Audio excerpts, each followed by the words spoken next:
How big of a threat is AI to jobs, and what kind of jobs will it replace in the next few years? Forget the jobs. It's not going to be an issue with the jobs. Young guys don't have to think much about jobs going away. But sociologically, as a society, we need to understand where we are going here. If technology goes in the hands of wrong people, in the hands of oppressive governments, or maybe democratic government misusing technology to manipulate thought processes, to manipulate narratives, to create stories, okay, to create bias, to create barriers between communities, okay, this is going to be a massive issue. So we have big problems basically to handle as a society.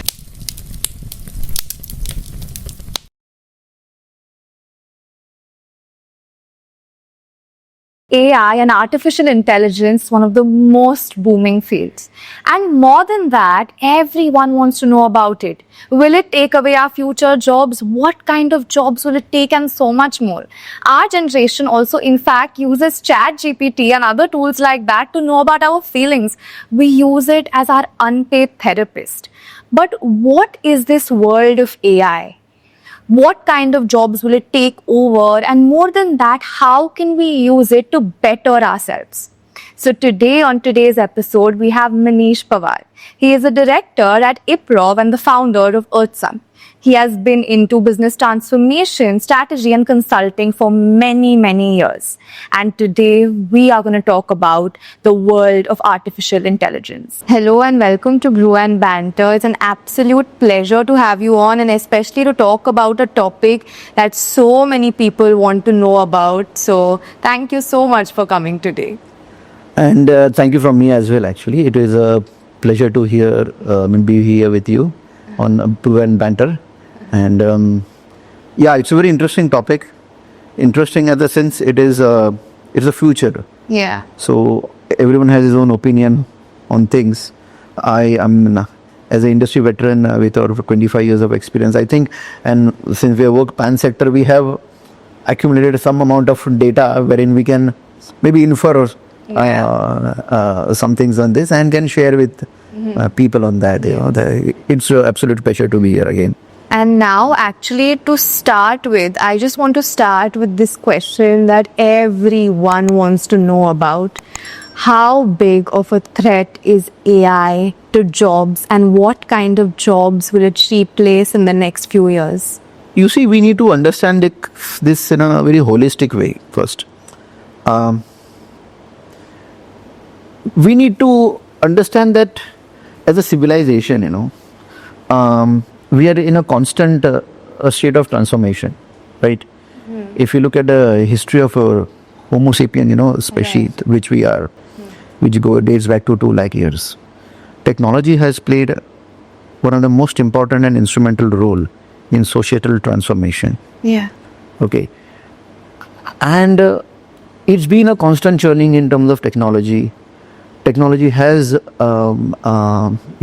been generally created out of wants and needs. Okay, these are the two main drivers of technological upliftment, and we are still undergoing that same transformation.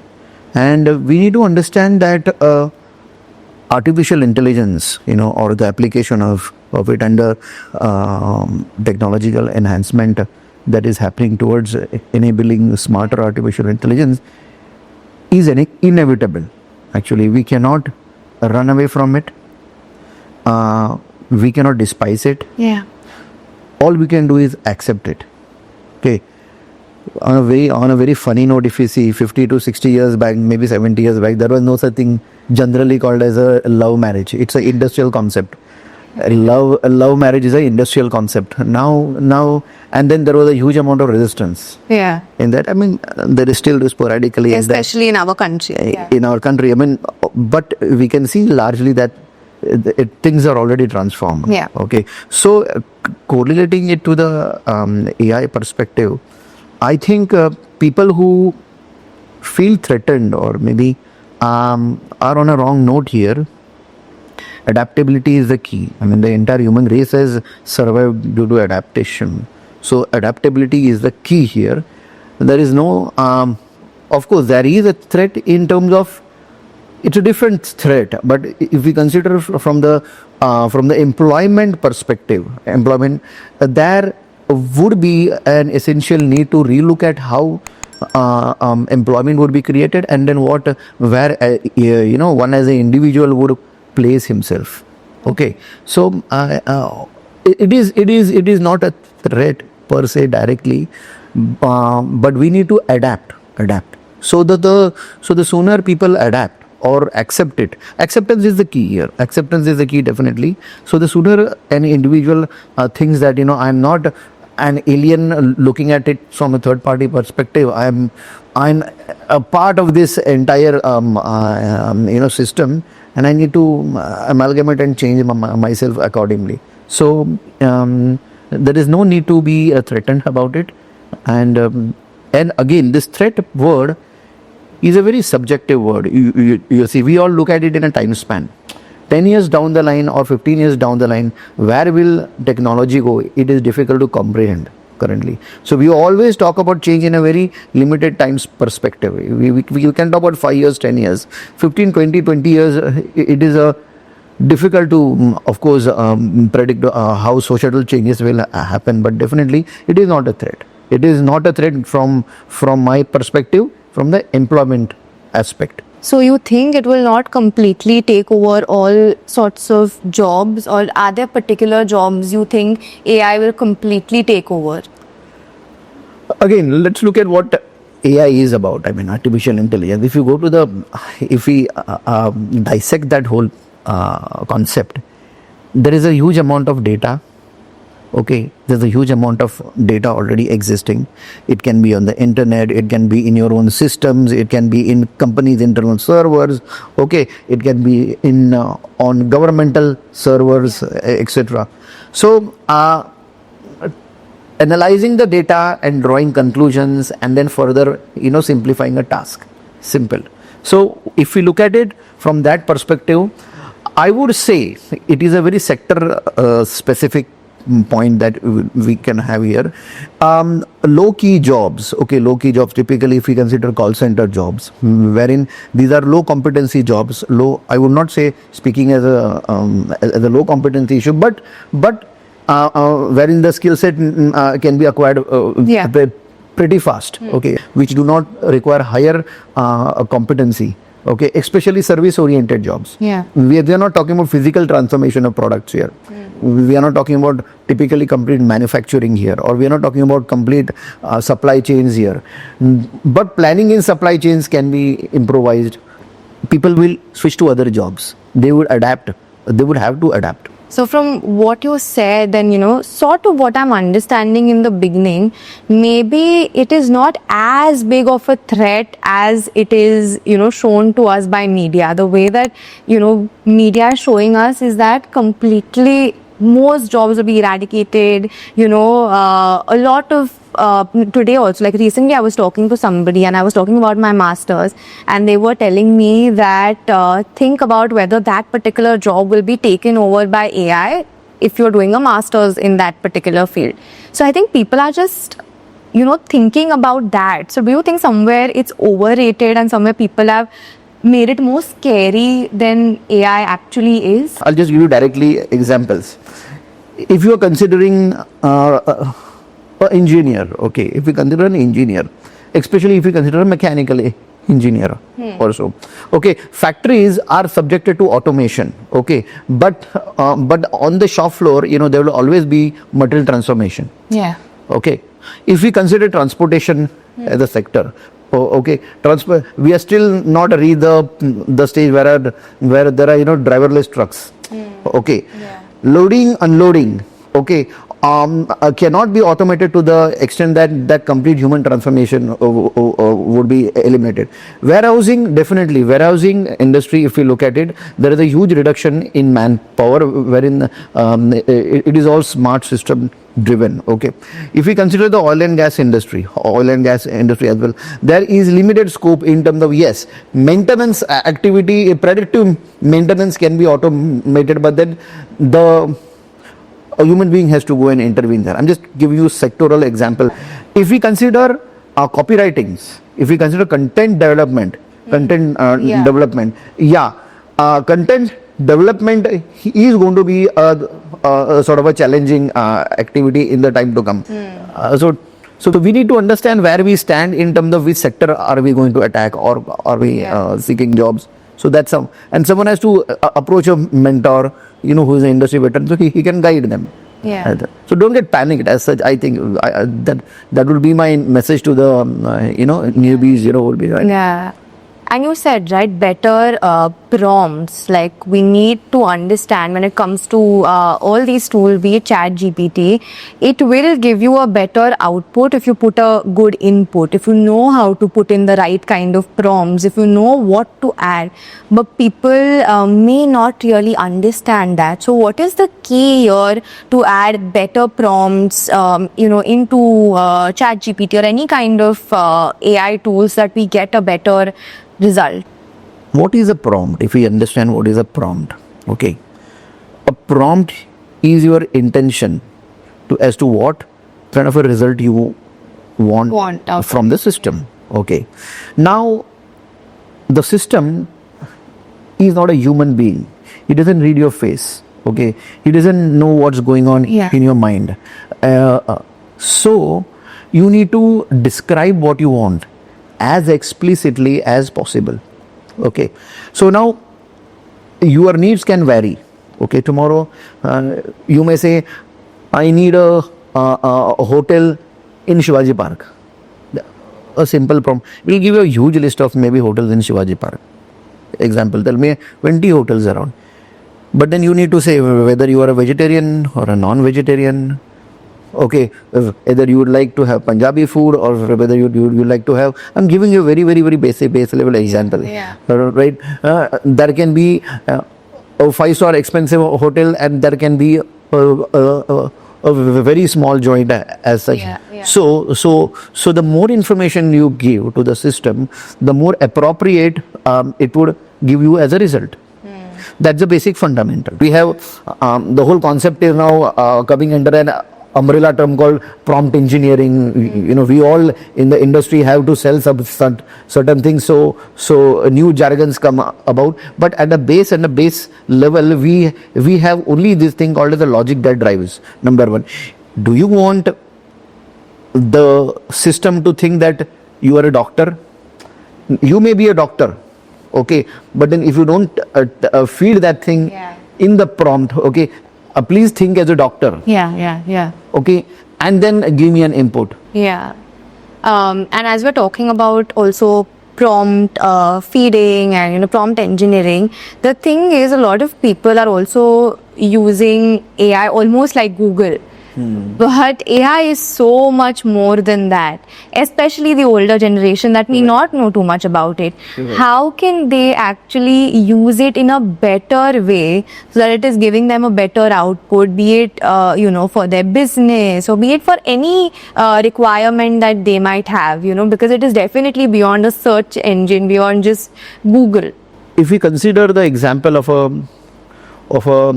a small scale businessman, okay, a small scale businessman who is always maybe tottering in terms of cash flow, he's got labor shortages, etc. I mean, those are typical cases in this scenario. You see, he has to understand. I mean, I think I can say about anyone here, not just any small businessman or has to first understand. If we go back to our earlier discussion, we need to acquire this skill. First of all, we need to have dedicated understanding that we need to acquire this skill. It is not a casual Google search. Okay, you can use it, but then you will be only using tip of an iceberg on that. A business basically exists to serve its customer. The biggest problem in these smaller businesses is acquisition of customers. He has to understand that he can have a very good website at a very low cost, using several AI tools. Of course, then he'll have to basically understand that these things are available in the market, because he may not even be knowing. Okay, now this is another freelance opening jobs. Second, he is search engine optimization, right? If you look at, there are several AI tools basically which are dedicated to search engine optimization. Of course, it works organically, but then they do help. Okay, designing of content is one of the biggest hiccup for any business guy. I'll tell you, a generic content for a generic website is a big task, which can be and all these can be easily done by these conversational AI tools like Chat GPT, or maybe Claude, or maybe Perplexity, etc. So not just that. Okay, if we think about increasing efficiency, okay, if we think about creating apps to reach the customer, creating bots basically, and they are all not that costly these days, unless and until the guy knows that these things are there to help him as a in terms of customer acquisition. So what we conclude here is, the low level businessman or the middle scale businessmen also, we have been working with smaller companies who are 100 crore or 150 crore or so. They are not even aware that all these things are existing in the market. And people think that they are costly tools, but they are not. They are definitely not. And I'll tell you, there is a new entire breed of people who are offering these tools, and they all want to compete. So they are offering it quite cheap. Yeah. I know several companies and several entrepreneurs, who have come out with fantastic AI tools based with IoT, or Industry 4 solutions, etc. And they are offering it quite cheaper actually. But people don't know that. Now these guys are not able to meet everyone, and they don't know them. Okay, so here is where I think there is also a marketplace wherein people will be brought together, people offering fantastic AI tools at a cheaper price, and then there's a huge chunk of Indian market who is not even aware of that. So these are new jobs that may come in the time to come, bringing these guys together also. Yeah, like middle also. Yes, Yeah. And then they are age agnostic. So, from what I'm understanding is that, yes, AI may take over a few tasks, but then in its place, it will definitely bring in newer jobs as well. Because as you said, like these smaller businessmen, they might not know how to use AI tools, or they might not have the time to spend learning. So people who have learned it can be middlemen and then Absolutely right. Now, what I see is, as new generations are taking over industries, as new generations, the new generation which is in the 30s or maybe 25, 30s or so, they are aware of these things. Okay, so as leadership transition takes place in industries, adoption of technologies will definitely happen at a very faster rate. India still, if you look at the ERP scenario, in case enterprise resource planning, these are basic systems. Hardly, I think 15 to 20% of the industry have actually implemented ERPs. So that, as far as the Indian context is concerned, we are still at a very, very, very, very, very nascent stage. We are at a very nascent stage. But yes, the curve is going absolutely at a higher degree, and adoption is going to be faster in the time to come. And while we've spoken about how AI can be used, various tools, but there are also these cons that artificial intelligence kind of brings in. There are certain limitations of it. Like when it comes to cons, there are so many deep fakes that are happening. People are misusing people's faces and spreading it over the internet. That is one major con of artificial intelligence. So how do you think that these serious issues are going to grow as artificial intelligence also grows? This is an excellent question. It's a very important question as such. In 2024, I suppose, yes, Dr. Jeffrey Hilton, he got a Nobel Prize in the field of AI. So in his Nobel Prize speech, he only spoke about the dangers of AI. He only spoke about the dangers of AI. although I'm an engineer or a management, but then I think by heart I'm a sociologist. I've dedicated a lot of time on sociology. My sort of specialization was cultural anthropology, although I'll tell you, I look at it not the problems that you said, okay, like on the fakes, etc. They are just the tip of the iceberg. They are just the tip of the. We need to look at it from a social point of view. What can be a problem for the larger society? Okay, it's a massive issue unless and until we do something about it. Yeah. Okay, like artificial intelligence. Okay, are implemented by rogue regimes. Okay, Okay. communist governments. Okay, political parties. Okay, to manipulate and to control entire social sets. Okay, this is where the biggest problem is going to come. Okay, imagine North Korea. Imagine a place like North Korea.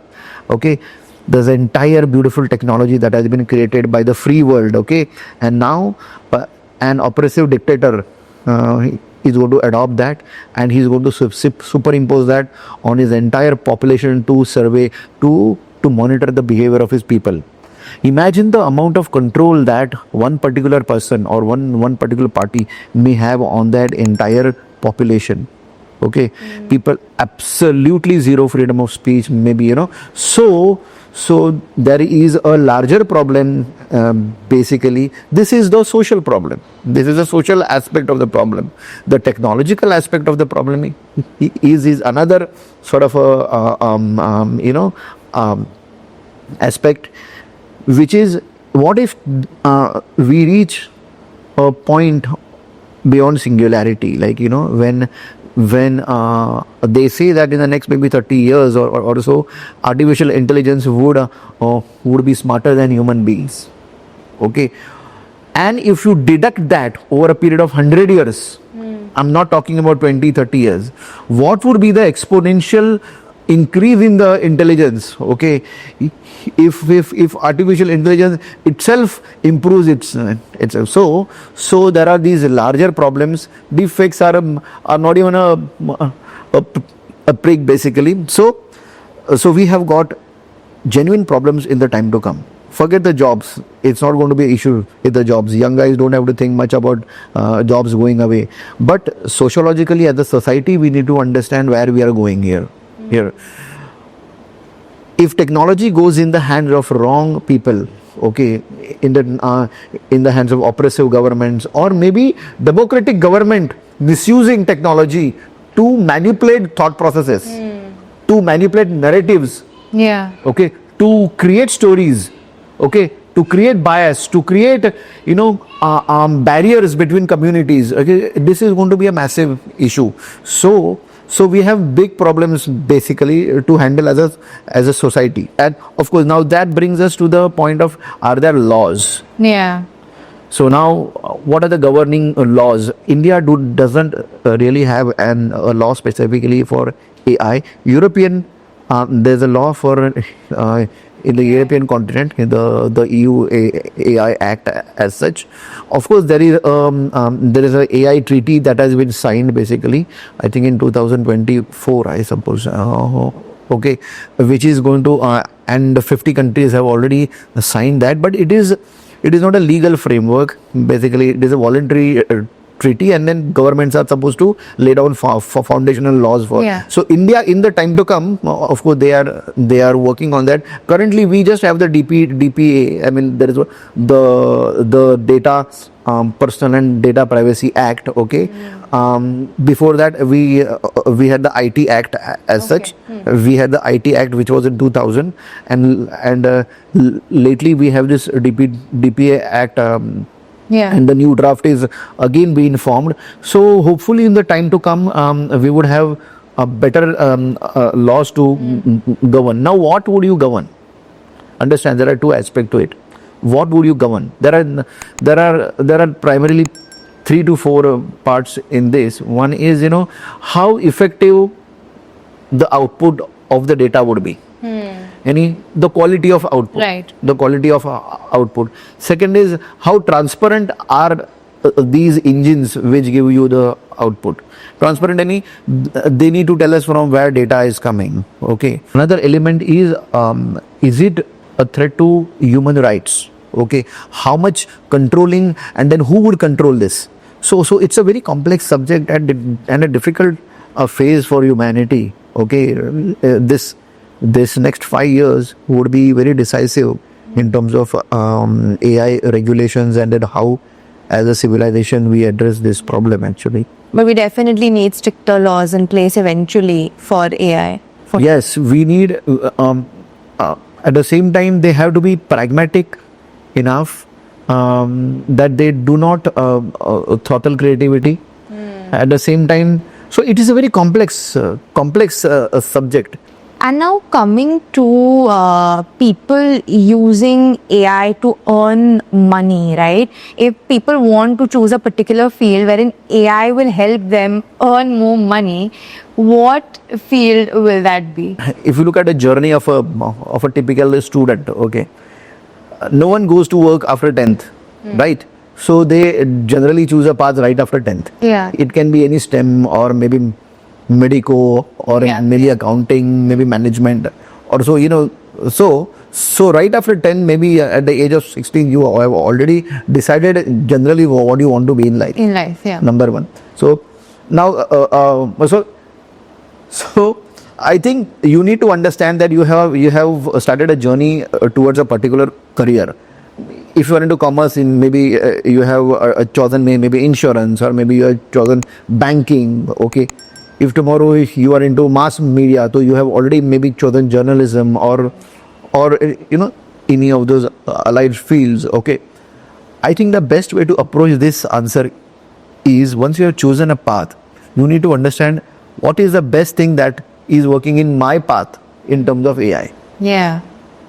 You cannot just go out to keep, today I have just finished my graduation, or maybe now I need to start working something. ऐसा नहीं होता है. You have acquired some skills or maybe some qualification for the past 6 years. So definitely you will be wanting to continue. So one has to understand what his likings are, what his base qualification is, and where does he want to make a career, and then align and then try to ask a question, which are the AI skill set that I need to excel in this particular field.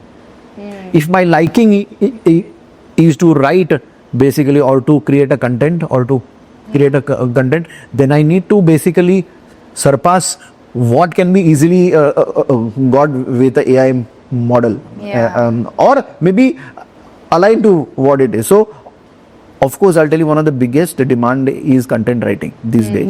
Yes. And trust me, one cannot just copy and paste from ChatGPT or maybe Claude or whatever it is. So there's no such thing abhiruchi hai to use and earn money. Okay, you need to know where you stand in life, what you want to do, and then acquire those skills to go ahead. And also then coming to, as you said, content writing and again even design, right? These are fields that have always needed human intervention, but now content writing is becoming so easy with AI, and AI is only going to get better. So will that job completely be taken away by AI? If AI can write like a human being, then why will you probably need content writers or people to design for you if in the next 5 to 10 years AI might be better than what a human can do? So do you think that will happen, or is human intervention very important, and how is human intervention important in these kind of more creative fields? Let us look at content writing. You see, let us understand the requirement of content writing. Okay, as everything is going digital, absolutely everything is going digital. Companies who never thought that they should be sending newsletters or on a weekly basis or on a monthly basis, I'll tell you, or companies who never thought that their site would need to be dynamic. Okay, you cannot just host a site and forget about it. The demand for content writing is going phenomenally up. AI is going to make their task faster. It's not going to eat their job. It is going to make them more efficient. They would go to the next level. Okay, their creativity would be used to enhance what is already there. to enhance. So I'm sure that in fact content writing as a profession is going to go high, have a great demand, and then they can do a better job. They can have a baseline thing coming from the AI generated model, and then improving on that. I think that's the same for design also. Same for design as such. The bottom level quick fix jobs make assignments, but then the volume itself is growing in the market. So with the requirement for refresh content, the volume is also growing. So I do not think there is an immediate threat as such. In fact, we are needing more and more. And trust me, currently the situation is such that if you create a AI generated image, okay, it is not that sellable. It has to be worked on by a human being as such. Now, coming to the future of AI and the future of pretty much all industries, going ahead, where do you see the future of technology going in the next 10 to 15 years? What I see in the industry, if you look at from the industry absorption point of view, we are still at a very nascent stage. The current stage is quite nascent. Okay, we are adoption is going to be a fast in terms of the service processes. What I'm trying to say is fast in terms of processes which are repetitive. Okay, which companies think that can be taken over by bots, or can be automated as such. So I think industry wise, BPO industry, okay, call center industry, okay, would definitely be impacted in the future. I would not predict anything 25 years down the line on this, because societies are changing enormously fast. So in the next 10 years, processes would be automated, efficiencies would definitely go high, repetitive task jobs would definitely be affected. I do not see a big issue in terms of bottom level employment, especially in India. Especially in India, there will be a few sectors that will be affected, typically the BPO, the low skill sectors as such.